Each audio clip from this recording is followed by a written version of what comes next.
ಎಲ್ಲರಿಗೂ ನಮಸ್ಕಾರ. ಮಾಧ್ಯಮ ಮಿತ್ರರಿಗೆ ಹಾಗೂ ಬಂದಿರೋ ಎಲ್ಲ ಗೆಸ್ಟ್ಗಳಿಗೂ ತುಂಬ ಥ್ಯಾಂಕ್ಸ್. ಆ್ಯಕ್ಚುಲಾಗಿ ನಮ್ಮಂಥ ಟೀಮು ಒಂದು ಹೆಜ್ಜೆ ಮೇಲೆ ಹೋಗಬೇಕು ಅಂತಂದರೆ ಒಂದು ಮೆಟ್ಲಿರಬೇಕು, ಇಲ್ಲಾಂದರೆ ಎಳೆಯೋ ಕೈ ಇರಬೇಕು. ಆ ಎಳೆಯೋ ಕೈಯಾಗಿ ಒಂದು ಕಡೆ ನಮ್ಮ ಕೊಲೀಗ್ಸ್ ಇದ್ದಾರೆ, ಅಂದರೆ ಎಲ್ಲ ಶ್ರೀನಿ ಸರ್ ಇರ್ಬೋದು, ಸಾಗರ್ ಸರ್ ಇರ್ಬೋದು, ಮಲ್ಲಿ ಸರ್ ಇರ್ಬೋದು, ಮಹೇಶ್ ಗೌಡ ಸರ್ ಇರ್ಬೋದು, ಎಲ್ಲರಿಗೂ ತುಂಬ ಥ್ಯಾಂಕ್ಸ್. ಆಮೇಲೆ ಮಾಧ್ಯಮದವರು, ನೀವೊಂದು ಕೈ ಆದರೆ ಅವರೊಂದು ಕೈ, ಎರಡು ಕೈಯಿಂದ ಹೇಳಿದ್ರೆ ನಾವು ಡೆಫಿನೆಟಾಗಿ ಮೇಲೆ ಬಂದೇ ಬರ್ತೀವಿ. ಮಾತಾಡೋದು ತುಂಬ ಇದೆ, ಸೊ ಅದಕ್ಕೆ ನಾನು ಮೈಕ್ನ ಪಾಸ್ ಮಾಡ್ತೀನಿ. Thank you so much. 2 song ಬರ್ತೀನಿ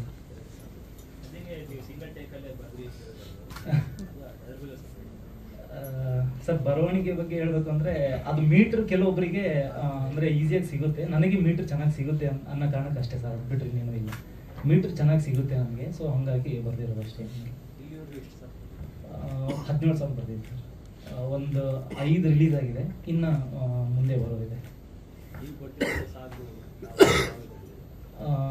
ಇದೇ ಸಿನಿಮಾದಲ್ಲಿ 2 ಸಾಲು ಹೇಳ್ತೀನಿ. ಒಂದು ಮೋಟಿವೇಶ್ನಲ್ ಸಿಚುವೇಶನ್ ಆ ಥರದ್ದು.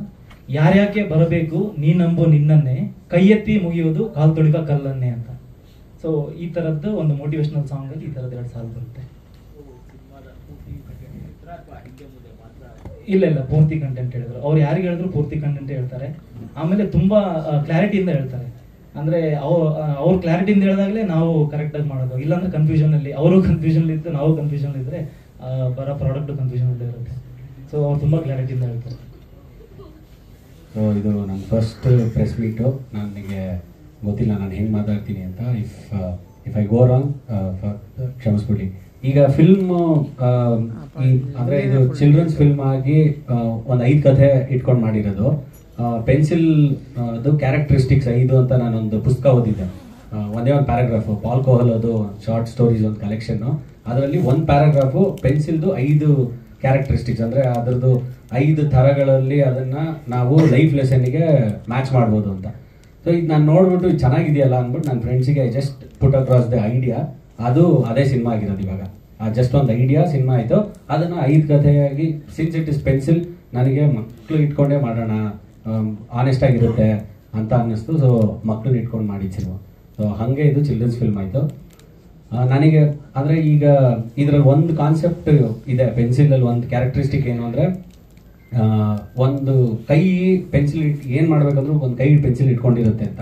ಸೊ ಅದು ದೇವರು ಅಂತ ಹೇಳ್ತಾರೆ. ನಾವಿದರಲ್ಲಿ ಎಲ್ಲರಲ್ಲೂ ದೇವರ ಕಾಣುವಂಥ ಒಂದು ಲೈನ್ ಬರ್ತಿದ್ದೀವಿ. ಅಂದರೆ every person that you come across is a god, fellow god ಅಂತ ಹಂಗೆ ಅಂದ್ಕೊಂಡು ಕಾನ್ಸೆಪ್ಟ್ ಮಾಡಿ.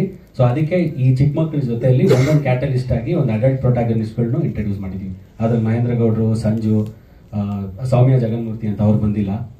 ಸೊ ಅವರೆಲ್ಲರೂ ಅಡಲ್ಟ್ ಪ್ರೊಟ್ಯಾಗನಿಸ್ಟ್ಗಳಾಗಿ ಮಾಡಿದ್ದಾರೆ. ಸೊ ಇದು ಬೇಸ್ ಆಗಿ ಚಿಲ್ಡ್ರನ್ಸ್ ಫಿಲ್ಮ್ ಆದ್ರೂ, ಬಟ್ ಇಟ್ಸ್ ಎಲ್ಲರೂ ಅಂದರೆ all age groups can relate to this film. ಯಾಕಂದರೆ life lesson is to everybody. ಹೌದು ಸರ್, ಎಲ್ಲಾನು ಕ್ಲೈಮ್ಯಾಕ್ಸಿಗೆ ಬರುತ್ತೆ. ಸೊ ವಿಕ್ರಮ್ ಬೇತಾಳ ಕಾನ್ಸೆಪ್ಟ್ ನಿಮಗೆ ಗೊತ್ತಿದ್ರೆ, ಇವಾಗ ವಿಕ್ರಮ ಬೇತಾಳ ಒಂದು ಕತೆ ಹೇಳ್ತಾನೆ ವಿಕ್ರಮ ಅದಕ್ಕೆ ಎಲ್ಲನೂ ಅದನ್ನ ಓಕೆ ಈ ಕತೆ ಹಿಂಗೆ ಅಂತ ಮೆಟಫರ್ಸ್ನ ರಿವೀಲ್ ಮಾಡ್ಕೊಂಡು ಹೋಗ್ತಾನೆ. ಸೊ ಅದೇ ಕಾನ್ಸೆಪ್ಟಲ್ಲೇ ಎಲ್ಲ ಕತೆಗಳು ಅದಕ್ಕೆ ಒಂದು ಕಡೆ ಬಂದು ಜಾಯ್ನ್ ಆಗುತ್ತೆ. ಸರ್ 2020 ಡಿಸೆಂಬರ್ ಶೂಟಿಂಗ್ ಸ್ಟಾರ್ಟ್ ಮಾಡಿದ್ವಿ, ಅಂದರೆ ಪೀಕ್ ಕೋವಿಡ್ ಟೈಮು. ಸೊ 2021 ಮತ್ತೆ ಲಾಕ್ಡೌನ್ ಆಯಿತು. 2021 ಡಿಸೆಂಬರಿಗೆ ಎಂಡ್ ಮಾಡಿದ್ದು ಶೂಟಿಂಗ್ನ. ಸೊ 2022 ಸರ್ಟಿಫೈ ಆಗಿದ್ದು ಫಿಲ್ಮ್. 2022 ಡಿಸೆಂಬರು ಸರ್ಟಿಫಿಕೇಶನ್ ಬಂತು.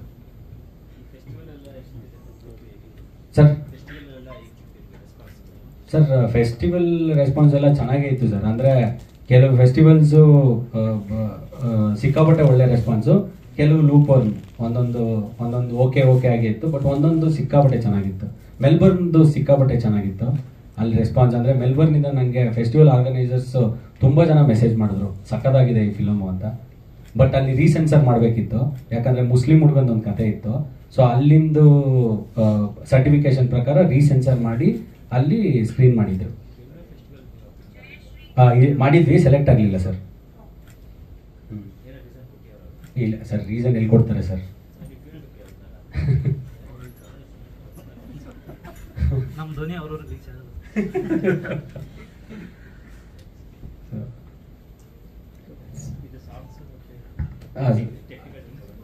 5 ಹಾಡಿದೆ.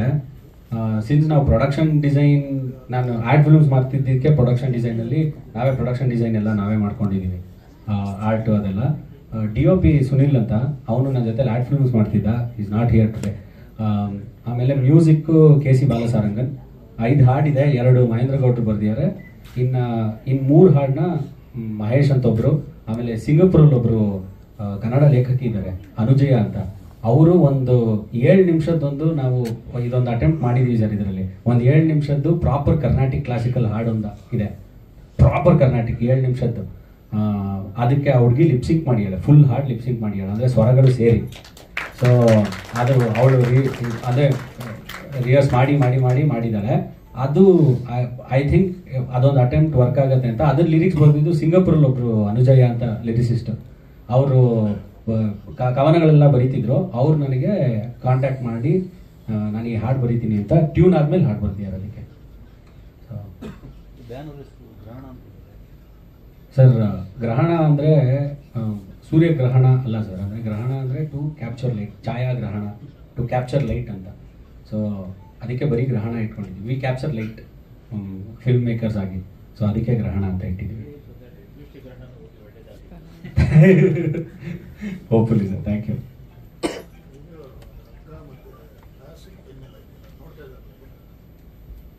ಸರ್ ಅದು ಫಿಲಮಲ್ಲಿ ಒಂದು ಇಂಪಾರ್ಟೆಂಟ್ ಪಾರ್ಟ್ ಸರ್ ಅದು. ಸೊ ಅದನ್ನು ಇವಾಗ ಹೇಳ್ಬೋದಾ ಇಲ್ಲ ನನಗೆ ಸರ್. ಅದು ಆಕ್ಚುಲಿ ಏನಂದ್ರೆ, ಈ ಹುಡುಗ ಒಂದು ಫಿಲಮ್ ನೋಡ್ಬೇಕು ಸರ್, ಸಿನಿಮಾದಲ್ಲಿ ನೋಡ್ತಾರೆ ಅಲ್ಲ, ಅದು ವಾಲ್ ಪೋಸ್ಟರ್ ಸರ್. ಅಂದ್ರೆ ಪೋಸ್ಟರ್ಸ್ ಅವನ್ ಏನಂದ್ರೆ, ಅವನು ಗರಾಜ್ಗೆ ಹೋಗ್ತಾನೆ, ಗರಾಜಲ್ಲಿ ಕೆಲಸ ಮಾಡೋ ಹುಡುಗ. ಸೊ ಅವನು ಪ್ರತಿನಿತ್ಯ ಅವ್ನ ಮನೆಯಿಂದ ನಡ್ಕೊಂಡು ಹೋಗ್ಬೇಕಂದಾಗ ಒಂದು ವಾಲ್ ಪೋಸ್ಟರ್ ಇರುತ್ತೆ, ಅಂದ್ರೆ ಒಂದು ವಾಲ್, ಅದ್ರ ಮೇಲೆ ಪೋಸ್ಟರ್ಸ್ ಹಾಕ್ತಾ ಇರ್ತಾರೆ ಫಿಲ್ಮ್ದು. ಸೊ ಅವನು ಪ್ರತಿ ವಾರ ಒಂದೊಂದು ಫಿಲ್ಮ್ ನೋಡ್ತಾನೆ. ಸೊ ಅದರಲ್ಲಿ ಇದೊಂದು ಫಿಲ್ಮ್ದು ಪೋಸ್ಟರ್, ಆ ಫಿಲ್ಮ್ ಪೋಸ್ಟರು ಅವನ್ನ ಚೇಂಜ್ ಮಾಡುತ್ತೆ, ಆ ಫಿಲ್ಮ್ ಮಾಡಿದವ್ರನ್ನ ಚೇಂಜ್ ಮಾಡುತ್ತೆ ಅನ್ನೋದೇ ದ ಹೋಲ್ ಕಾನ್ಸೆಪ್ಟ್. ಇದು ಅದೇ ಎಲ್ಲರೂ ಹೇಳಿದಾಗ ಸ್ನೇಹಿತರೆಲ್ಲ ಸೇರ್ಕೊಂಡು ಮಾಡಿರೋ ಸಿನಿಮಾ. ತುಂಬಾ ಇಷ್ಟಪಟ್ಟು ಮಾಡಿದೀವಿ, ತುಂಬಾ ಚೆನ್ನಾಗಿ ಬಂದಿದೆ. ನನಗಂತೂ ತುಂಬಾ ಖುಷಿಯಾಗಿದೆ. ನಾನು ತುಂಬಾ ಕನ್ನಡ ಫಿಲಮ್ಸ್, ಎಲ್ಲ ಫಿಲಮ್ಸ್ ನೋಡ್ತೀನಿ ನಾನು, ಲೈಕ್ ಫಿಲಮ್ ಬಫ್ ನಾನು. ಸೊ ನನಗನ್ಸಿದ್ದು ಇದ್ರಲ್ಲಿರೋ ಕೆಲವು ಪಾಯಿಂಟ್ಸ್ ನೀವು ಬೇರೆ ಯಾವ ಸಿನಿಮಾಲು ನೋಡಿರೋದಕ್ಕೆ ಸಾಧ್ಯನೇ ಇಲ್ಲ, ಅಷ್ಟು ಯುನಿಕ್ ಆಗಿದೆ. ಸೊ ಈ ಕತೆ ಸ್ಟಾರ್ಟ್ ಆದಾಗೂ ನಾವು ಒಂದು ಅನ್ಕೊಂಡಿದ್ದೆ, ಹೇಗೆ ರತನ್ 5 ಸಿನಿಮಾ ಇದೆ, 5 ಸ್ಟೋರೀಸ್ ಇದೆ ಅಂತ ಹೇಳಿದ್ರು. ಆ 5 ಸಿನಿಮಾಗಳನ್ನು ತುಂಬಾ ಯೂನಿಕ್ ಆಗಿ, ಸ್ವಲ್ಪ ಯೂನಿಕ್ ಪಾಯಿಂಟ್ಸ್ ಇರಬೇಕು ಅನ್ನೋ ಇಂಟೆನ್ಷನ್ ಇಟ್ಕೊಂಡೆ ಸ್ಕ್ರಿಪ್ಟ್ ಎಲ್ಲ ಬರ್ದಿದ್ದು. ನಾನು ಆಲ್ಮೋಸ್ಟ್ ಡೇ 1 ಇಂದ ಇನ್ವಾಲ್ವ್ ಆಗಿದ್ದೀನಿ ಟೀಮ್ ಜೊತೆ. ಫಸ್ಟ್ ಆಫ್ ಆಲ್ ನಾನು ರತನ್ ಕೃತಿ ಎಲ್ಲ ನಾವ್ ಯಾವಾಗ ಫ್ರೆಂಡ್ಸ್ ಆಗಿ ನಮ್ಗೆ ಗೊತ್ತಿಲ್ಲ, ಅಷ್ಟು ಆ ವಯಸ್ಸಿಂದ ನಾವೆಲ್ಲ ಫ್ರೆಂಡ್ಸ್, ಒಂದೇ ಸ್ಕೂಲ್ ಓದಿದ್ದು, ಒಟ್ಟಿಗೆ ಬೆಳೆದಿದ್ದು ಎಲ್ಲ. ಇನ್ಫ್ಯಾಕ್ಟ್ ಇಂಜಿನಿಯರಿಂಗ್ ತನಕ ನಾನು Ratan same college, school college ಎಲ್ಲ ಸೇಮ್. ಸೊ ಹಾಗೆ ಸ್ಟಾರ್ಟ್ ಆಗಿದ್ದು. ಸೊ ಫಸ್ಟ್ ಡೇ 1 ಇಂದ ಗೊತ್ತು ನಮ್ಗೆ ಇನ್ವಾಲ್ವ್ ಆಗಿದ್ದೀವಿ. ಮತ್ತೆ ಆ ಯೂನಿಕ್ ಪಾಯಿಂಟ್ ಎಲ್ರಿಗೂ ಲಿಂಕ್ ಕನೆಕ್ಟ್ ಆಗುತ್ತೆ ಅಂತ ಅನ್ಕೊಂಡಿದೀನಿ. ಮತ್ತೆ ಹೋಪ್ಫುಲಿ ಸಕ್ಸಸ್ ಆಗಲಿ ಸಿನಿಮಾ ಅಂತ ಕೇಳ್ಕೊಂತೀನಿ. ನಾನು ಇಂಜಿನಿಯರ್. ಕಂಪನಿಯಲ್ಲಿ ಡೈರೆಕ್ಟರ್, PwC ಅಂತ one of the top most company director. So ಅದೇ ನಾವು ಮೂವರು ಚೈಲ್ಡ್ಹುಡ್ ಫ್ರೆಂಡ್ಸು. ಈ ಸಿನಿಮಾ ಬಗ್ಗೆ ರತನ್ ನನಗೆ, ನಾವಿಬ್ರು ಆರ್ಟ್ ಮಾಡ್ತೀವಿ ಬೇಸಿಕಲಿ. ಸೊ ಆರ್ಟ್ ಮಾಡ್ತಿದ್ದಾಗ ಒಂದ್ಸತಿ ಗಾಡೀಲಿ ಹೋಗ್ತಾ ನಾನು ಹೇಳ್ದ, ಬೇರೆ ಆಯ್ತಾರ ನಾನೊಂದು ಕತೆ ಓದಿದೆ, ಸಖತ್ತಾಗಿದೆ, ಏನಂತೀಯ ಅಂತ ಅಂದ್ಬಿಟ್ಟು ಅಂತ. ಸರ್ ನನಗೆ ಸಖತ್ತಾಗಿದೆ, ಪೆನ್ಸಿಲ್ ಯೂನಿಕ್ ಆಗಿದೆ, ಟ್ರೈ ಮಾಡೋಣ ಅಂತ. ಸೊ ಅದಾದ್ಮೇಲೆ ಇವನು ಹೇಗೆ ನಮಗೆ ಸಿನಿಮಾಗೆ ದುಡ್ಡು ಹಾಕಿದ್ದು ಅಂತ ಅನ್ಸಿದ್ರೆ, ನಾನು ಇವನು ಮತ್ತೆ ನಮ್ಮ ಸಿನಿಮಾಟೋಗ್ರಫರು ನನ್ನ ಫ್ರೆಂಡ್ದೊಂದು ಗರಾಜಲ್ಲಿ ಒಂದು ಬೈಕ್ದು ಶೂಟ್ ಮಾಡ್ತಾ ಇದ್ವಿ. ಅಂದರೆ ಒಂದು ಆ್ಯಡ್ಸ್ಗೆ ಅಪ್ರೋಚ್ ಮಾಡೋಣ, ನಾವೇ ಇಂಡಿಪೆಂಡೆಂಟ್ ಆಗಿ ಮಾಡೋಣ ಅಂತ. ಅವತ್ತು ಅವಾಗ ಇವನು US ಅಲ್ಲಿದ್ದ, US ಇಂದ ಬಂದಿದ್ದ, ಸುಮ್ಮನೆ ನಮ್ಮ ವರ್ಕ್ನ ನೋಡ್ತಾ ಇದ್ದ. ಹಂಗೆ ಅಂದರೆ ಲೈಕ್ ನಮ್ಮ ಜೊತೆ ಇರಬೇಕು ಅಂತ ಬಂದ, ಕೂತ್ಕೊಂಡು ವರ್ಕ್ ನೋಡ್ತಾ ಇದ್ದ. ಈ sir honesty towards the work. So ಅದಾದ್ಮೇಲೆ ಇವನ ವಾಪಸ್ ಹೋಗಾದ್ಮೇಲೆ ಇವನು ಫೋನ್ ಮಾಡಿದ್ದಾನೆ, ಮಗ ನನ್ನ ಹತ್ರ ಒಂದಷ್ಟು ಅಮೌಂಟ್ ಇದೆ, ನೀವು ಸಿನಿಮಾ ಮಾಡ್ತೀರಂದ್ರೆ ಪ್ಲಾನ್ ಮಾಡಿ ಅಂತ. ಸೊ ಇನಿಷಿಯಲಿ ನಾವು ಹೇಳ್ಬೇಕಂದ್ರೆ ಸಿಕ್ಕಾಪಟ್ಟೆ ಚೈಲ್ಡ್ ಇಶ್ಯೂ. ಫಸ್ಟ್ ಅನ್ಕೊಂಡಾಗ ಕತೆ 5 ಲಕ್ಷದಲ್ಲಿ ಮಾಡೋಣ, 4 ಲಕ್ಷದಲ್ಲಿ ಮಾಡೋಣ ಅಂತ ಒಂದು ಥಾಟ್ ಬಂದಿದೆ ಅಮೇಚರಿಶ್ ಆಗಿ. ಅದಾದ್ಮೇಲೆ ಹೋಗ್ತಾ ಹೋಗ್ತಾ ನಾವು ವರ್ಕ್ ಮಾಡ್ತಾ ಆ್ಯಡ್ಸ್ ಅಲ್ಲಿ we got to know the magnum of it. So ಅದ್ರ ಪ್ರಕಾರನೇ ಪ್ಲಾನ್ ಮಾಡಿಕೊಂಡು ಸಿನಿಮಾ ಮಾಡಿದ್ವಿ. ಸೊ ಇದನ್ನು ಸಿಕ್ಕಾಪಟ್ಟೆ ಪ್ಲಾನ್ ಮಾಡ್ಕೊಂಡೇ ಮಾಡಿದ್ದು. ಕೋವಿಡ್ ಟೈಮಲ್ಲಿ ನಿಮಗೆ ಗೊತ್ತು ಹೇಗಿರುತ್ತೆ ಅಂತಂದ್ಬಿಟ್ಟು ಎಲ್ಲರಿಗೂ ಇನ್ಶೂರೆನ್ಸ್ ಮಾಡಿಸ್ಬಿಟ್ಟು, ಅವಾಗ ಏನೋ ಸ್ವಲ್ಪ ಪ್ರಾಬ್ಲಮ್ ಆಯ್ತು, ಯಾರೋ ಒಬ್ರು ಬಿದ್ದು ಸತ್ತೋಗ್ಬಿಟ್ರು, ಅದು ಕಮಲ್ ಹಾಸನ್ ಅವ್ರದ್ದು ಯಾವುದೋ ಒಂದು ಫಿಲ್ಮ್ದು. ಸೊ ಇನ್ಶೂರೆನ್ಸ್ ಇರಲಿಲ್ಲ ಅಂತಲ್ಲ. ಸೊ ವಿ ಪ್ಲಾನ್ ಮಾಡಿ ನಮ್ಮ ಲೈಟ್ ಟೀಮ್ಗೆ, ನಮ್ಮ ಅಸೋಸಿಯೇಟ್ಸ್ಗೆ ಎಲ್ಲರಿಗೂ ಇನ್ಶೂರೆನ್ಸ್ ಮಾಡಿಸಿದ್ವಿ ಸರ್ ನಾವು. ಸೊ ಅದು ಕ್ಯಾರಿ ಆಯಿತು. 1 ಇಯರ್ಗೆ ಅಂತಾನೆ ಇನ್ಶೂರೆನ್ಸ್ ಮಾಡಿಸಿದ್ವಿ. ಲಕ್ಕಿಲಿ ನಾವು ಫಿಲ್ಮು ಅದರೊಳಗನೆ ಮುಗಿಸಿದ್ವಿ. ಬೇಸಿಕಲಿ ಇದನ್ನ 44 ದಿನದಲ್ಲಿ ಮುಗಿಸಿದ್ದು, 44 days sir, including patch work. ಅದನ್ನ ಸಿಕ್ಕಾಪಟ್ಟೆ ಪ್ಲಾನಿಂಗ್ ಮಾಡಿದ್ವಿ. ಅಂದ್ರೆ ಲೈಕ್ ಪಾಪ ನಮ್ಮ ಅಸೋಸಿಯೇಟ್ಸ್ ಅಂತೂ ಸಿಕ್ಕಾಪಟ್ಟೆ ಟಾರ್ಚರ್ ಆಗ್ತಿದ್ರು. ಎಲ್ರು ಹೇಗೆ ಅಂದ್ರೆ ಅಲ್ಲಲ್ಲೇ ಮಲ್ಕೊಂಡ್ಬಿಡೋರು. Continuous call sheet. ಲೈಕ್ ಇವಾಗ ನಾವು ಔಟ್ಡೋರ್ ಹೋದಾಗ ನಾವು ಬೆಳಿಗ್ಗೆ 6 ಗಂಟೆಗೆ ಕರಿಬೋದು ಅವ್ರನ್ನ. ಸೊ 6 ಗಂಟೆಗೆ ಕರೆದು ರಾತ್ರಿ 1 ಗಂಟೆಗೆ ಮುಗಿಸಿ ತಿರ್ಗಾ ನೆಕ್ಸ್ಟ್ ಡೇ ಬೆಳಿಗ್ಗೆ 6 ಗಂಟೆಗೆ. ಸೊ ಈ ತರ ಕಂಟಿನ್ಯೂಸ್ ಆಗಿ 10 ದಿನ ಶೂಟಿಂಗ್ ಮಾಡ್ತಿದ್ವಿ ಒಂದೊಂದು ಸ್ಕೆಡ್ಯೂಲನ್ನು. ಸೊ ಈ ತರ ಮಾಡಿ ಅವ್ರಿಗೆ ಪಾಪ ಟಾರ್ಚರ್ ಕೊಟ್ಟು ಹಿಂದಾಕಿ ಅವ್ರ ಕಡೆಯಿಂದನೂ ವರ್ಕ್ ತಗೊಂಡ್ವಿ. ಇವ್ರು ಅದೇ, ಐ ಮೀನ್ ಯಾರಿಗೂ ಏನೋ ಒಂದು ಲಕ್ಸುರಿ ಕೊಟ್ಟಿಲ್ಲ ಸರ್. ಎವ್ರಿಬಡಿ ವರ್ ಲೈಕ್ ಏನ್ ಹೇಳಿ, ಈ ಎಲ್ರೂ ಈಕ್ವಲ್ ಆಗಿ ಟ್ರೀಟ್ ಮಾಡಿದ್ವಿ. ಅಂದ್ರೆ ನಾವು ಒಬ್ಬರಿಗೆ 3 ಸ್ಟಾರ್ ಹೋಟೆಲ್ ಕೊಡೋದು ಇಲ್ಲ. ಒಂದು ಚೌಲ್ಟ್ರಿ ಬುಕ್ ಮಾಡಿದ್ದೆ, ಆ ಚೌಲ್ಟ್ರಿಲಿ ಬೆಡ್ ಹಾಕಿದೆ, ಎಲ್ರಿಗೂ ಬ್ಲಾಂಕೆಟ್ ತರ ಕೇಳಿದೆ ಅವ್ರದ್ದೆ. ಸೊ ಎಲ್ರು ಹಂಗೆ ಮಲ್ಕೊಂಡು ಒಂಥರ we work as a family. So work ಮಾಡಿದೀವಿ. ಹಾರ್ಡ್ ವರ್ಕ್ ಎಲ್ರಿಗೂ ಕಾಣಿಸಿದೆ ಅಂತ ಅನ್ಕೋತೀನಿ. ಔಟ್ಪುಟ್ ತುಂಬಾ ಚೆನ್ನಾಗಿ ಬಂದಿದೆ ಅಂತ ಅನ್ಕೊಂಡಿದೀನಿ. ಸೊ ಹೋಪ್ಫುಲಿ ನಿಮ್ಮ ಸಹಾಯದಿಂದ ನಾವು ಮೋಸ್ಟ್ಲಿ ಇದನ್ನ ಸಕ್ಸಸ್ಫುಲ್ ಮಾಡ್ಬೋದು ಅಂತ ಅನ್ಕೊಂಡಿದೀನಿ ಸರ್. ದಯವಿಟ್ಟು ಪುಷ್ ಕೊಡಿ. ಆ ಪುಷ್ ನಮ್ಮ ಕಡೆಯಿಂದನೂ ಎಕ್ಸ್ಟ್ರಾ ಪುಷ್ ಇರುತ್ತೆ. So that will help us a lot. ಎಲ್ರಿಗೂ ನಮಸ್ಕಾರ. ಆಕ್ಚುಲಿ ನನಗೆ ಒಗ್ಗುವಂತ ಪಾತ್ರ ಅಲ್ಲ, ಅದನ್ನ ಒಗ್ಸಿದ್ರು ಅಷ್ಟೇ. ನಾನಿರೋ ಅಟೈರ್ಗೆ ಅದು ಒಗ್ಗುವಂಥದ್ದಲ್ಲ. ಆದ್ರೆ ಬಟ್ ಇದಕ್ಕೆ ನಾವು ತುಂಬಾ ಹಾರ್ಡ್ ವರ್ಕ್ ಮಾಡಿದ್ವಿ. ನಾವು ಸಿನಿಮಾ ಸ್ಟಾರ್ಟ್ ಆಗೋದಕ್ಕಿಂತ ಮುಂಚೆ ನಾವು ತುಂಬಾನೇ ರಿಹರ್ಸಲ್ಗಳು ಪ್ರಾಕ್ಟೀಸ್ ಮಾಡ್ತಾ ಇದ್ವಿ. ಅದಕ್ಕೊಂದು ಎಲ್ರೂ ಸಾಥ್ ಕೊಟ್ರು, ಸಪೋರ್ಟ್ ಮಾಡಿದ್ರು. ಅದರಿಂದಾಗಿ ನಮ್ಮ ಆರ್ಟಿಸ್ಟ್ಗಳಾಗಿರ್ಬೋದು, ಮತ್ತೆ ಡೈರೆಕ್ಟರ್ ಆಗಿರ್ಬೋದು, ಕೋ ಡೈರೆಕ್ಟರ್ಸ್ ಆಗಿರ್ಬೋದು, ಎಲ್ಲರೂ ಇವರೆಲ್ಲ ಸಾಥ್ ಕೊಟ್ಟಿದ್ದಕ್ಕೇನೆ ಅದು ಇವ್ರು PG ದಡಿ ಹೇಳ್ದಂಗೆ ಅದು ಒಂದು 10 ಡೇಸ್ ನಾವೇನ್ ಶೆಡ್ಯೂಲ್ ಮಾಡ್ಕೊಂಡು ಹೋಗಿದ್ವಿ, ಆ 10 ಡೇಸ್ ಅಲ್ಲಿ ಕಂಪ್ಲೀಟ್ ಮಾಡೋದಕ್ಕೆ ಸಾಧ್ಯ ಆಯ್ತು. ಇಲ್ಲಾಂದ್ರೆ ತುಂಬಾ ಕಷ್ಟ ಆಗಿರೋದು ನಾವು ಪ್ರಾಕ್ಟೀಸ್ ಮಾಡ್ಲಿಲ್ಲ ಅಂದಿದ್ರೆ. ಸರ್ ಅದು ನನ್ಗೆ ಕನ್ಫ್ಯೂಷನ್. ಅದು ಹಿಪ್ಪಿ ಕ್ಯಾರೆಕ್ಟರ್ಸ್ ಅಂತ ಇದ್ದಿದ್ದು. ಹಾ ಹೌದೌದು, ತುಂಬಾನೇ. ಅದಕ್ಕೂ ಮುಂಚೆ ಆಕ್ಚುಲಿ ಬೇರೆ ತರ ಇತ್ತು ಗೆಟಪ್. ಅದು ಸೆಟ್ ಆಗಲ್ಲ ಅಂದ್ಬಿಟ್ಟು ಒಂದು ಈ ರೇಂಜ್ ಅಲ್ಲಿ ಗೆಟಪ್ ಮಾಡಿದ್ರು.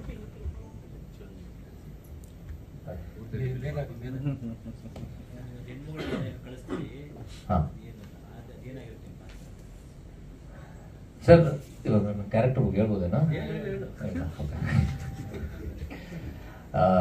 ನಾನು ಒಂಥರ ಇವಾಗ ಹೋಗ್ಬಿಟ್ಟು ಹಳ್ಳಿಗಳಲ್ಲಿ ಅಲ್ಲಿರೋ ನೇಚರ್ ಆಗಿರ್ಬೋದು, ಅಲ್ಲಿರೋ ಇದನ್ನ ನಾನು ಎಕ್ಸ್ಪ್ಲೋರ್ ಮಾಡೋದಕ್ಕೆ ಅಂತ ಹೋಗ್ತಾ ಇರ್ತೇನೆ. ನೇಟಿವಿಟಿ ಎಲ್ಲ. ಅಲ್ಲಿ ನನಗೊಂದು ಹುಡುಗಿ ಸಿಗ್ತಾಳೆ, ಅವಳು ಸ್ವಲ್ಪ ಇಂಟ್ರೆಸ್ಟಿಂಗ್ ಆಗಿರ್ತಾಳೆ. ಸೊ ಅಲ್ಲಿಂದ ನಮ್ ಜರ್ನಿ ಸ್ಟಾರ್ಟ್ ಆಗುತ್ತೆ.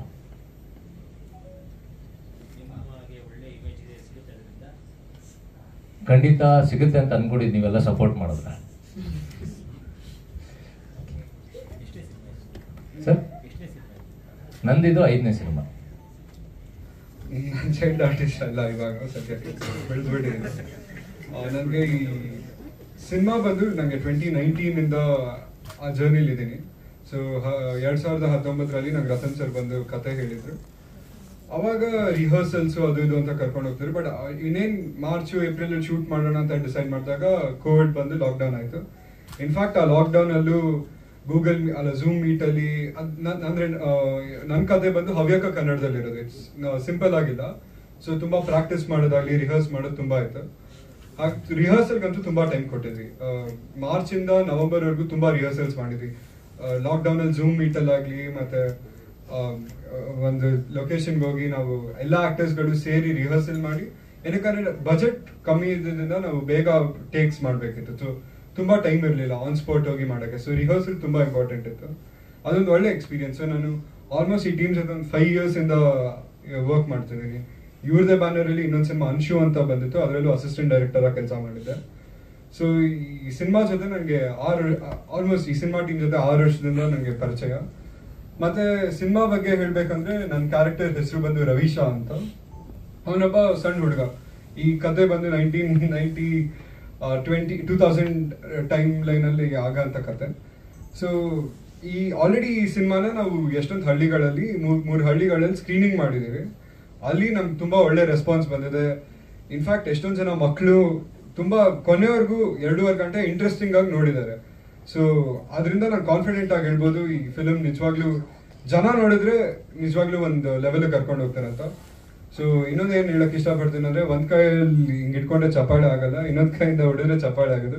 ಸೊ ಒಂದ್ ಕೈ ಸಿನಿಮಾ, ಇನ್ನೊಂದ್ ಕೈ ಜನ, 2 ತಟ್ಟಿದ್ರೆ ಸೂಪರ್ ಹಿಟ್ ಆಗುತ್ತೆ ಅಷ್ಟೇ. Thank you. ಒಳ್ಳೆ ತಂಡ, ಎಲ್ಲರೂ ಒಂದು ಟೀಮ್ ಆಗಿ ವರ್ಕ್ ಮಾಡಿದ್ದಾರೆ. ಅಂದ್ರೆ ವರ್ಕ್ ಮಾಡ್ಬೇಕಾದ್ರೂ ಲೈಕ್ ಎಷ್ಟು ಸಪೋರ್ಟಿವ್ ಆಗಿದ್ರು ಅಂದ್ರೆ, ಫಸ್ಟ್ ಆಫ್ ಆಲ್ ಎಲ್ರದ್ದು ಒಂದು ಒಳ್ಳೆ ಸೇಫ್ ಎನ್ವೈರನ್ಮೆಂಟ್ ಇತ್ತು. ತುಂಬಾ ಚೆನ್ನಾಗಿ ನೋಡ್ಕೋತಿದ್ರು. ನಾವ್ ಅವಾಗ ನಾನ್ 9th ಸ್ಟ್ಯಾಂಡರ್ಡ್ ಇದ್ದೆ ಅವಾಗ. ಸೊ ತುಂಬಾ ಚೆನ್ನಾಗಿ ನೋಡ್ಕೋತಾ ಇದ್ರು. ಲೇಟ್ ನೈಟ್ ಶೂಟ್ಸ್ ಆದ್ರೂ, ಲೈಕ್ ಲೇಟ್ ನೈಟ್ ಅಂದ್ರೆ ಆಬ್ವಿಯಸ್ಲಿ ಪೇರೆಂಟ್ಸ್ ಎಲ್ಲ like they will be worry. So ತುಂಬಾ ಚೆನ್ನಾಗಿ ನೋಡ್ಕೊಂಡಿದ್ದಾರೆ. ತುಂಬಾ ರಿಹರ್ಸಲ್ಸ್ ಮಾಡ್ತಿದ್ದಾರೆ. ಆ 7 minute ಸಾಂಗ್ ಅದೇನಂದ್ರು ನನಗೆ almost 2 months back or month back ಕಳ್ಸಿದ್ರು. ಯಾವಾಗ್ಲೂ ರಿವೈಸ್ ಲೈಕ್ ನಾನು ಹೇಳ್ತಾನೆ ಇರ್ಬೇಕಾಯ್ತು. ಪ್ರತಿ ಸಲ ಬಂದಾಗ ಕೇಳ್ತಾ ಇದ್ರು ಹಾಡ್ ಹೇಳು ಅಂತ. ಲೈಕ್ ಅಷ್ಟು ರಿವೈಸ್ ಮಾಡ್ಬೇಕಿತ್ತು ನಾನು. ಅಂಡ್ ಆಲ್ಸೋ ಕೋವಿಡ್ ಬಂದ್ಮೇಲೆ ನಮ್ಗೆ ಆನ್ಲೈನ್ ಸೆಷನ್ಸ್ ಆಗ್ಲಿ ಅಥವಾ ನಾವು ಪ್ರೋಟೋಕಾಲ್ಸ್ ಇಂದಾನೆ ಒಂದು ಸೆಂಟರ್ಗೆ ಹೋಗಿ ನಾವೆಲ್ಲ ರಿಹರ್ಸಲ್ಸ್ ಮಾಡ್ತಾ ಇದ್ವಿ. ಸೊ ಇದು ಟೋಟಲ್ ಟೀಮ್ ಎಫರ್ಟ್ ಸಿನಿಮಾ. ಆಮೇಲೆ ನನ್ನ ಪಾತ್ರದ ಬಗ್ಗೆ ಹೇಳೋದಿದ್ರೆ, ಹೆಸರಿಲ್ಲ ಪಾತ್ರಕ್ಕೆ. ಹೇಗೆ ಹೆಸರು ಬರುತ್ತೆ ಇವಾಗ, ಒಂದು ಪೆನ್ಸಿಲ್ ಆಗ್ಲಿ, ಅದು ಯಾವ ಕಂಪ್ನಿ ಆದ್ರೂ ಆಗ್ಲಿ, ಬೀಟ್ ಅಪ್ಸರ ಅಥವಾ ಒಂದು ಕ್ಯಾಮ್ಲಿನ್ ಅಂತ ಏನಾದ್ರು ಆದ್ರೂ ಅದ್ರ ಒಳಗಿರೋ ಲೆಡ್ ಇಂಪಾರ್ಟೆಂಟ್. ನೀವ್ ಯಾವ್ದು ಪೆನ್ಸಿಲ್ ಬಳಸ್ತೀರಾ ಅದು ಇಂಪಾರ್ಟೆಂಟ್ ಆಗಲ್ಲ. ಸೊ ಆ ಲೆಡ್ ಇಂಪಾರ್ಟೆಂಟ್ ಅನ್ನೋದನ್ನ ನನ್ನ ಸ್ಟೋರಿಯಲ್ಲಿ ಒಂದು ಟ್ಯಾಲೆಂಟ್ ಇಂಪಾರ್ಟೆಂಟ್. ನೀನ್ ಹೆಸರು ಯಾವ್ದಾದ್ರು ಆಗ್ಲಿ, ಬಟ್ ಟ್ಯಾಲೆಂಟ್ ಇಂದ ನಿಂಗೆ ಒಂದು ಹೆಸರು ಬರ್ಬೇಕು, ಒಂದು ಹೆಸರು ಗಳಿಸ್ಬೇಕು ಅನ್ನೋದನ್ನ ಈ ಕತೆ ಮೂಲಕ ತೋರಿಸ್ಕೊಟ್ಟಿದ್ದಾರೆ. ಈಗ ನಾವೇ ಮಕ್ಕಳಾದ್ರೂ ಒಂದು ಶಾರ್ಪ್ನರ್, ಎರೇಸರ್ ಎಲ್ಲ ಯೂಸ್ ಮಾಡ್ತಾನೆ ಇರ್ತೀವಿ. ಬಟ್ ಈ ತರ ಒಂದು ಆಬ್ಜೆಕ್ಟ್ಸ್ ಇಂದ ಹೇಗೆ ಒಂದು ಇವರೇ ಕತೆ ಸೃಷ್ಟಿಸಿದ್ದಾರೆ. ಸೊ ಯೂಸ್ ಮಾಡುವಂತ ಒಂದು ಆಬ್ಜೆಕ್ಟ್ಸ್ ಇಂದ. ಸೊ ಒಂದು ಒಳ್ಳೆ ಕತೆ, ದಯವಿಟ್ಟು ಸಪೋರ್ಟ್ ಮಾಡಿ ಅಂತ ಕೇಳ್ಕೊತೀನಿ. Thank you. ಇಲ್ಲ ಸರ್, ನಾನೊಂದು ಆರ್ಟ್ ಫಿಲ್ಮ್ ಮಾಡಿದ್ದೆ MD ಕೌಶಿಕ್ ಅವ್ರದ್ದು, ಮುತ್ತಿನ ಪಲ್ಲಕ್ಕಿ ಅಂತ. ಆಮೇಲೆ ಒಂದು 2 ಸೀರಿಯಲ್ಸ್ ಮಾಡಿದ್ದೀನಿ ಸರ್. ಈ ಮೂವಿ ನಾನು ಮಾಡ್ಬೇಕಾದ್ರೆ ಆಕ್ಚುಲಾಗಿ ನಾನು ಇದು 5th ಸ್ಟ್ಯಾಂಡರ್ಡಲ್ಲಿ. ಸೊ ನಾನು ಫಸ್ಟ್ ರಿಹರ್ಸಲಿಂದ ಸ್ಟಾರ್ಟ್ ಮಾಡ್ತೀನಿ. ಮೊದಲನೇ ನನ್ನ ರತನ್ ಸರ್ ಥ್ಯಾಂಕ್ ಯು ಹೇಳಬೇಕು. ಈ ನನ್ನ ಕತೆ ಇರೋದು ತುಮಕೂರು ಆಕ್ಸೆಂಟಲ್ಲಿ. ಸೊ ನಾನು ಪ್ರತಿ ಸಲ ಆಕ್ಸೆಂಟ್ ತಪ್ಪು ಮಾಡಿದಾಗ್ಲೂ ಅಷ್ಟೇ ಪೇಷನ್ಸಿಂದ ಸರ್ ನನ್ನ ತಿದ್ದಿದ್ದಾರೆ. ಯಾವತ್ತೂ ಕೋಪ ಮಾಡ್ಕೊಂಡು ಬೈದಿಲ್ಲ. ಸೊ ಅದಕ್ಕೆ ನನಗೆ ಆ ಆಕ್ಸೆಂಟ್ನ ಅಷ್ಟು ಕಾನ್ಫಿಡೆಂಟ್ ಆಗಿ ನಾನು ಬಿಲ್ಡಪ್ ಮಾಡೋಕ್ಕಾಗಿದ್ದು. ಆ್ಯಂಡ್ ಇದು ನನ್ನ ಮೊದಲನೇ ಚಿತ್ರ ಆಗಿರೋದ್ರಿಂದ ಶೂಟಿಂಗ್ ಟೈಮಲ್ಲಿ ನಾನು ಸ್ವಲ್ಪ ನರ್ವಸ್ ಆಗ್ತಿದ್ದೆ. ಬಟ್ ನಾನು ಇಡೀ ಮೇಜರ್ ಶೂಟಿಂಗ್ ಇದ್ದಿದ್ದು ಸಂಜಯ್ ಅಣ್ಣ ಜೊತೆ. ಆ್ಯಂಡ್ ಅವ್ರು ನನಗೆ ತುಂಬ ಸಪೋರ್ಟ್ ಮಾಡ್ತಾ ಇದ್ರು. ಯಾವಾಗಲೂ ನಗ್ಸ್ಕೊಂಡು ಜೋಕ್ಸ್ ಮಾಡಿಕೊಂಡು ತುಂಬ ಸಪೋರ್ಟಿವ್ ಆಗಿ ಶೂಟಿಂಗ್ ಮಾಡಿದ್ದೀವಿ. ಆ್ಯಂಡ್ ಇಡೀ ಟೀಮ್ ಕೂಡ ಅಷ್ಟೇ ಸಪೋರ್ಟಿವ್ ಆಗಿತ್ತು. ನಾವು ರಾತ್ರಿ ಎಷ್ಟೇ ಲೇಟ್ ನೈಟ್ ಶೂಟ್ಸ್ ಮಾಡಿದ್ರು ಬೆಳಗ್ಗೆ ಬೇಗ ಹೇಳ್ಬೇಕು ಅಂದರೆ ಎಲ್ಲರೂ ಅದೇ ಎನರ್ಜಿಯಿಂದ ಶೂಟಿಂಗಿಗೆ ಹೋಗ್ತಾ ಇದ್ರು. ಅವ್ರನ್ನ ನೋಡಿದಾಗ ನನಗೂ ಅನ್ಸೋದು ಇವರೆಲ್ಲ ಇಷ್ಟು ಚೆನ್ನಾಗಿ ಎನರ್ಜಿ ಇದ್ದಾರೆ ಅಂದರೆ ನಾನು ನನ್ನ ಎಫರ್ಟ್ಸ್ ಹಾಕಬೇಕು ಅಂತ. ಸೊ ಎಲ್ಲರೂ ತುಂಬ ಹಾರ್ಡ್ ವರ್ಕ್ ಮಾಡಿದ್ದೀವಿ. Hard work will definitely pay off. ತಮ್ಮೆಲ್ಲರೂ ಆಶೀರ್ವಾದ ಇರಬೇಕು. Thank you. ಈ ಸಿನಿಮಾದಲ್ಲಿ ನನ್ನೊಂದು ವಿಶೇಷ ಪಾತ್ರ ಇದೆ. ನನಗೆ ಪರ್ಸನಲ್ ಆಗಿ ನನಗೆ ಯಾವ ತರ ಕ್ಯಾರೆಕ್ಟರ್ ಬೇಕು ಅಂತ ನಾನು ಯೋಚನೆ ಮಾಡಿದಾಗ ಯಾವುದೋ ಒಂದು ಹೀರೋ ಕ್ಯಾರೆಕ್ಟರ್ ಆಗಿರ್ಬೋದು ಅದೆಲ್ಲ ನನಗಷ್ಟು ಹಿಡಿಸಲ್ಲ, ನನಗಷ್ಟು ಇಷ್ಟ ಆಗಲ್ಲ. ಈ ತರ ಯಾವುದೋ ಒಂದು ಚಾಲೆಂಜಿಂಗ್ ಕ್ಯಾರೆಕ್ಟರ್, ಒಂದು ಹುಚ್ಚನ್ ಕ್ಯಾರೆಕ್ಟರ್ ಆಗಿರ್ಬೋದು ಅಥವಾ ಒಂದು ಭಿಕ್ಷುಕನ್ ಕ್ಯಾರೆಕ್ಟರ್ ಆಗಿರ್ಬೋದು, ಆ ತರದ್ರಲ್ಲಿ ನನಗೆ ಜಾಸ್ತಿ ಆಸಕ್ತಿ ಜಾಸ್ತಿ. ಸೊ ಈ ಸಿನಿಮಾದಲ್ಲಿ ನನ್ನ ಕ್ಯಾರೆಕ್ಟರ್ ಏನು ಅಂತ ರತನ್ನ ಎಕ್ಸ್ಪ್ಲೈನ್ ಮಾಡಿದಾಗ ನನಗೆ ತುಂಬಾ ಇಷ್ಟ ಆಯ್ತು. ಒಂದು ಮುಸ್ಲಿಂ ಕ್ಯಾರೆಕ್ಟರ್ ತೌಫಿಕ್ ಅಂತ, ಒಂದು ಮುಸ್ಲಿಂ ಕ್ಯಾರೆಕ್ಟರ್, ಒಬ್ಬ ಗ್ಯಾರೇಜ್ ಅಲ್ಲಿ ಕೆಲಸ ಮಾಡೋ ಹುಡುಗ, ತುಂಬಾ ಬಡವ ಫ್ಯಾಮಿಲಿಯಿಂದ ಬಂದಿರೋ ಹುಡುಗ. ಸೊ ಈ ತರ ಕ್ಯಾರೆಕ್ಟರ್ಗೆ ಆಕ್ಟಿಂಗ್ ಅಲ್ಲಿ ತುಂಬಾ ಸ್ಕೋಪ್ ಇರುತ್ತೆ ಅನ್ನೋ ಒಂದು ಕಾರಣಕ್ಕೆ ನಂಗೆ ಈ ಪಾತ್ರದ ಮೇಲೆ ನಾನು ತುಂಬಾ ಅಟ್ಯಾಚ್ ಆಗಿದ್ದೀನಿ ಈ ಪಾತ್ರಕ್ಕೆ. ಮತ್ತೆ shooting process was very nice. ನನಗೆ ಮೊದಲೇ ಮಾಡಿರೋ ಸಿನಿಮಾಗಳಲ್ಲಾಗ್ಲಿ ಇದ್ರಲ್ಲಾಗ್ಲಿ ತುಂಬಾ ಡಿಫರೆನ್ಸ್ ಕಾಣಿಸಿದೆ. ಅಂದ್ರೆ ರತನ್ ಅಣ್ಣ ಆಗಿರ್ಬೋದು, ನಾನು ರತನ್ ಅಣ್ಣ ಅಂತೀನಿ, ಸರ್ ಅನ್ನಲ್ಲ. ಸೊ ಆತರ ಒಂದು ಬಾಂಡ್ ಕ್ರಿಯೇಟ್ ಮಾಡಿದ್ರು ಅವ್ರೆ. ಒಂದು ತುಂಬಾ ಫ್ಯಾಮಿಲಿ ತರ ಇತ್ತು. ಅವ್ರ ಡೈರೆಕ್ಟರ್ ಮಹೇಂದ್ರ ಅಣ್ಣ ಒಬ್ರು ರೈಟರ್ ಕಥೆಯಲ್ಲಿ ಅಂತ ಅನ್ಸಲಿಲ್ಲ ನನಗೆ. ಮತ್ತೆ ಶೂಟ್ ಅಲ್ಲೂ ಕೂಡ ನನ್ನ ಕೋ ಆರ್ಟಿಸ್ಟ್ ರತನ್ ಅಣ್ಣ ಇವರು ಮಹೇಂದ್ರ ಅಣ್ಣ ಆಗಿರೋದ್ರಿಂದ ಅದ್ರ ಮಜಾನೇ ಬೇರೆ ಇತ್ತು.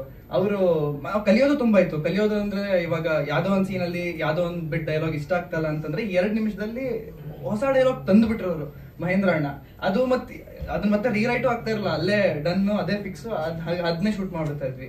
ಸೊ ನನ್ ಕಲಿಯುವಂತದ್ದು ತುಂಬಾ ಇತ್ತು. ಮತ್ತೆ ಇದನ್ನ ಶೂಟ್ ಮಾಡಿದ್ದು ಬ್ಯಾಲ್ಯ ಹಳ್ಳಿಯಲ್ಲಿ. ಸೊ ಅಲ್ಲೂ ಕೂಡ ಕಲಿಯುವಂತ ತುಂಬಾ ಇತ್ತು. ಅಂದ್ರೆ ಯಾವ್ದೇ ಒಂದು ಕ್ಲೋಸ್ ಎನ್ವೈರನ್ಮೆಂಟ್ ಅಲ್ಲಿ ಶೂಟ್ ತುಂಬಾ ಕಡಿಮೆ ಮಾಡಿದ್ದು. ಒಂದು ಗ್ಯಾರೇಜ್ ಅಲ್ಲಿ, ಒಂದು ಹಳ್ಳಿಯಲ್ಲಿ, ಅದೊಂದು ಬೆಟ್ಟದ ಮೇಲೆ ಜನರುಗಳ ಮಧ್ಯದಲ್ಲಿ ಇದ್ಕೊಂಡು ಶೂಟ್ ಮಾಡೋದ್ರಿಂದ ತುಂಬಾ ಒಳ್ಳೆ ಎಕ್ಸ್ಪೀರಿಯನ್ಸ್, ನನಗೆ ತುಂಬಾ ಕಲಿಯೋದಕ್ಕೆ ಸಿಕ್ತು. ಮತ್ತೆ ಇದರಲ್ಲಿ ನನ್ನ ಭಾಷೆ ಉತ್ತರ ಕರ್ನಾಟಕ ಭಾಷೆ ಇದೆ. ನಾನ್ ಬೇಸಿಕ್ಲಿ ಒಬ್ಬ ರಂಗಭೂಮಿ ಕಲಾವಿದ. ಮೈಸೂರಲ್ಲಿ ಮಂಡ್ಯ ರಮೇಶ್ವರದ ನಟನ ಅಂತ ಒಂದು ರಂಗ ಸಂಸ್ಥೆ ಇದೆ. ಅಲ್ಲಿ ನಾನು 15 ವರ್ಷದಿಂದ ರಂಗಾಭ್ಯಾಸ ಮಾಡ್ಕೊಂಡು ಬಂದೀನಿ. ಸೊ ಅಲ್ಲಿ ನಮಗೆ ಮಂಗಳೂರು ಭಾಷೆ, ಹವ್ಯಕ ಭಾಷೆ, ಉತ್ತರ ಕರ್ನಾಟಕ, ಚಾಮರಾಜನಗರದ ಶೇಡ್ಸ್ ಎಲ್ಲದನ್ನು ಎಲ್ಲಾ ತರದ ಪಾತ್ರನೂ ಮಾಡಿರೋದ್ರಿಂದ ಈ ಉತ್ತರ ಕರ್ನಾಟಕದ ಪಾತ್ರ ಮಾಡ್ಲಿಕ್ಕೆ ನನಗೇನು ಕಷ್ಟ ಆಗ್ಲಿಲ್ಲ. ಮತ್ತೆ ಅದ್ರ ಜೊತೆಗೆ ನಾನು ಬೇಸಿಕ್ಲಿ ಹುಬ್ಬಳ್ಳಿ ನನ್ನ ನೇಟಿವ್. ಸೊ ಹಾಗಾಗಿದ್ರಿಂದ ಎರಡು ಕೂಡ್ ಬಂತು. ಸೊ ಚೆನ್ನಾಗಿ ಬಂದಿದೆ. ಮತ್ತೆ ಸಿನಿಮಾ ಇವಾಗ ಜನ ಥಿಯೇಟ್ರಿಗೆ ಬಂದು ನೋಡೋದಂತೂ ತುಂಬಾ ಕಡಿಮೆ ಆಗಿದೆ. ಸೊ ನಾವಾಗಿ ಅವ್ರನ್ನ ಎಳೆದು ಕರ್ಕೊಂಡು ಬಂದು ಕೂರಿಸ್ಬೇಕು. ಸೊ ಮುಂದೆ ಮಾಡುವಂತ ಕೆಲಸ ತುಂಬಾ ಇಂಪಾರ್ಟೆಂಟ್ ಅಂತ ನಾನು ಭಾವಿಸ್ತೀನಿ. Thank you so much. Dialects of Karnataka, ಒಂದು ಹವ್ಯಕ ಅಂದ್ರೆ ಹವ್ಯಕ ಡೈಲೆಕ್ಟ್ ಅವರು ಆ ಕಮ್ಯುನಿಟಿ ಇದ್ರೂ ನಾವೊಂದು ಊರ್ನ ಹವ್ಯಕ, ಎಲ್ಲರೂ ಊರಲ್ಲಿ ಹವ್ಯಕ ಮಾತಾಡ್ತಾರೆ ಅಂತ ಆ ತರ ಒಂದು ಕ್ರಿಯೇಟಿವ್ ಲಿಬರ್ಟಿ ತಗೊಂಡ್ ಮಾಡಿದೀವಿ. ಇನ್ನೊಂದು ನಾರ್ತ್ ಕರ್ನಾಟಕ, ಆಮೇಲೆ ಒಂದು ತುಮಕೂರ್ದು. ನಾವು ಅಂದ್ರೆ ಹಳ್ಳಿ ಅಂದಿದ ತಕ್ಷಣ ಈ ಮಂಡ್ಯ ಟೋನ್ ಇರುತ್ತೆ ಅಂತ ಅನ್ಕೋತಾರೆ, ಬಟ್ ಆದ್ರೆ ನಾವು ತುಮಕೂರ್ದೇನೆ ಇಟ್ಕೊಂಡಿದೀವಿ ಅಥೆಂಟಿಕ್ ಆಗಿ. ಅದಕ್ಕೆ ಒಬ್ರು ಅಲ್ಲೇ ತುಮಕೂರಲ್ಲಿರೋ ಒಂದು ಸ್ಕೂಲ್ ಟೀಚರ್ ಅದನ್ನ ಟ್ರಾನ್ಸ್ಲೇಟ್ ಮಾಡಿದ್ರು. ನಾವ್ ಇಲ್ಲಿ ಬರ್ದಿದ್ದ ಡೈಲಾಗ್ನ ಹವ್ಯಕನ ಟ್ರಾನ್ಸ್ಲೇಟ್ ಮಾಡಿದ್ದು ವಿಶ್ವಜಿತ್ ರಾವ್ ಅಂತ ಇದಾರಲ್ಲ DOP, ಅವರು ಹವ್ಯಕ ಟ್ರಾನ್ಸ್ಲೇಟ್ ಮಾಡ್ಕೊಟ್ಟಿದ್ದು ನಮಗೆ. ಸೊ ಆಮೇಲೆ ಇನ್ನೊಂದು ನಮ್ದು ಬೆಂಗಳೂರು ಈಗಿಂದು. ಸೊ 2-3 ಕಥೆನ ನಾವು ಡೇಟ್ ಬ್ಯಾಕ್ ಕೂಡ ಮಾಡಿದೀವಿ, 98 and 2000 ಶೂಟ್ ಮಾಡೋ ತರ. ಸೊ ಅದಕ್ಕೆ ಅಥೆಂಟಿಕ್ ಆಗಿ ಇರಬೇಕು ಅಂತ.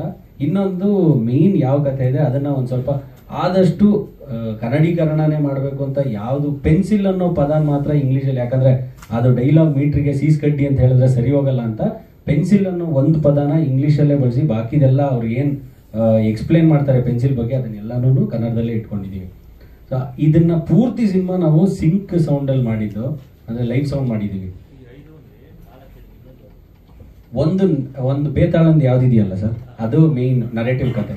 ಸೊ ಅದು 5ನೇ ಕತೆ ಆಗುತ್ತೆ. ಸೊ ಪೂರ್ತಿ ಸಿಂಕ್ ಸೌಂಡ್ ಅಲ್ಲೇ ಮಾಡಿದೀವಿ, ಲೈವ್ ಸೌಂಡ್. ಮುಂಬೈಯಲ್ಲಿ ಒಬ್ಬ ಹುಡುಗ ಹಾನೋಶ್ ಅಂತ, ಅವನು ಇದನ್ನ ನಾಯ್ಸ್ ಎಲ್ಲ ಕ್ಲಿಯರ್ ಮಾಡಿ, ಅಂದ್ರೆ ನಮಗಿದ್ದಿದ್ದು ಲಿಮಿಟೆಡ್ ಬಡ್ಜೆಟ್ ಅಲ್ಲಿ ಸಿಂಕ್ ಸೌಂಡ್ ಮಾಡೋದು ಅದು ಕಷ್ಟ ಸಾಧ್ಯ. ಬಟ್ ಅದನ್ನ ಅವನು ಅಷ್ಟನ್ನು ನಮ್ಗೆಲ್ಲ ಕ್ಲೀನ್ ಮಾಡಿ ನಾಯ್ಸ್ ಇಲ್ಲದೆ ಎಲ್ಲ ನೀಟಾಗಿ ಮಾಡ್ಕೊಟ್ಟಿದ್ದಾನೆ ಸೌಂಡ್ ಡಿಸೈನ್, ಹಾನೋಶ್ ಖಾನ್ ಅಂತ. ಸೊ ಸಿಂಕ್ ಸೌಂಡ್ ಮಾಡಿದ್ದು ಸತ್ಯಮೂರ್ತಿ ಅವರಂತ, ಅವರಿಲ್ಲ ಬಂದಿಲ್ಲ ಇವತ್ತು. So thanks.